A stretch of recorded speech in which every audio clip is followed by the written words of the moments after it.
Comment récupérer mon ex? Bonjour à tous, je suis Jessica Pirbet, votre thérapeute sentimentale et sexothérapeute. Comment récupérer mon ex? Parfois, on a une rupture parce que les choses ne se sont pas passées comme on voulait qu'elles se passent. Et pas parce que on s'aime plus, mais parce que on est moins épanoui dans notre couple. Et c'est pas forcément une question d'amour. Mais en fait, la question qu'il faut se poser, au lieu de comment récupérer mon ex, c'est pourquoi est-ce que je veux récupérer mon ex? Trop de personnes, quand je pose cette question-là, vont me dire « parce que je l'aime ». Mais parce que je l'aime, finalement, c'est très creux. Parce que je l'aime, c'est pas assez précis. Pourquoi est-ce que tu voudrais récupérer ton ex? Parce que tu es heureux, heureuse à ses côtés? Parce que ça pouvait être le bon père pour tes enfants? Parce que c'est la personne qui est la plus compatible que tu aies rencontrée? Enfin bref, pourquoi? Parce que ça t'apporte du bonheur? Donc ça, c'est vraiment important. Pourquoi est-ce que tu as envie de le récupérer? Pourquoi je te pose cette question-là? Parce que si tu as envie de récupérer ton ex, ça va pas être facile. Et donc de se souvenir pourquoi est-ce que tu as envie de le récupérer ou la récupérer, va vraiment t'aider dans ta reconquête. Alors, la première chose vraiment à faire pour reconquérir son ex, c'est déjà le silence radio. Le silence radio, ne pas donner de signe de vie, couper les ponts. Pourquoi? Parce que ça permet vraiment à la personne, à l'ex en question, de prendre du recul. Déjà, toi, ça te permet de prendre du recul, mais lui, ça lui permet aussi de prendre du recul. Et surtout, de penser à toi, de faire en sorte que tu lui manques.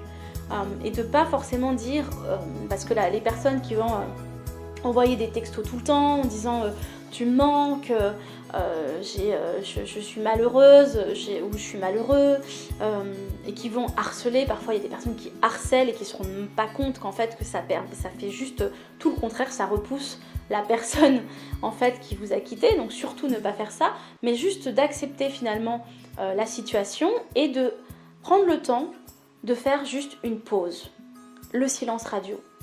Et pendant ce silence radio qui va durer plusieurs semaines, qui peut durer plusieurs mois, et vraiment je te conseille de tenir plusieurs mois, pendant ce temps-là, en fait tu vas t'occuper de toi. Tu vas pas compter les mois sans avoir de contact avec cette personne. Tu vas juste prendre soin de toi et de faire des choses que tu aimes, de prendre soin de toi, d'aller faire du sport, de faire tes passions, de voir tes amis, de voyager.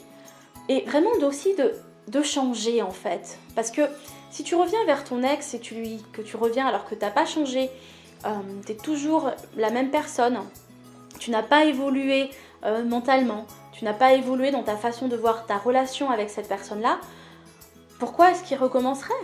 Pourquoi cette personne te reprendrait en fait? Pourquoi est-ce qu'elle te donnerait une chance si rien n'a changé? L'idée c'est vraiment de prendre le temps, de prendre soin de toi, de changer aussi physiquement, de se faire du bien, de se faire d'elle si tu es une femme, de te faire tout coquet si tu es un homme. Et à côté aussi, de réfléchir, ok, quels étaient ses besoins? Parce que si cette personne est partie, c'est qu'en fait, elle n'était pas comblée, n'était pas heureuse dans le couple. Donc de réfléchir, ok, quels étaient ces besoins auxquels je n'ai pas répondu, auxquels je n'ai pas su répondre? Est-ce que j'étais trop possessif? Est-ce que j'étais trop jaloux? Est-ce que je lui laissais pas assez d'espace? Est-ce que je n'étais pas assez attentionnée? Est-ce que je n'étais pas assez présente? Ça, c'est des choses vraiment à se poser comme question, parce que l'idée, c'est, après plusieurs mois, de pouvoir écrire une lettre. Et dans cette lettre, de vraiment parler avec son cœur, de toucher son cœur. Mais pour toucher son cœur, on va pas juste être égoïste et parler de ses sentiments et de dire « tu me manques, je suis malheureux, je suis malheureuse », etc. Non, surtout pas faire ça. Pour toucher son cœur, il faut parler avec son cœur et se connecter à ses émotions, mais surtout de penser à l'autre, de lui écrire vraiment, de penser à lui, à elle, et lui dire « ok, tu es l'homme, tu es la femme que j'aime de tout mon cœur parce que tu es comme ça, parce que tu es comme ça, parce que tu es comme ça. » D'écrire ses erreurs, voilà ce que j'ai commis comme erreur, voilà ce que j'ai fait, voilà pourquoi je pense que j'étais pas à la hauteur, pourquoi je t'ai rendu malheureux, pourquoi je t'ai rendue malheureuse.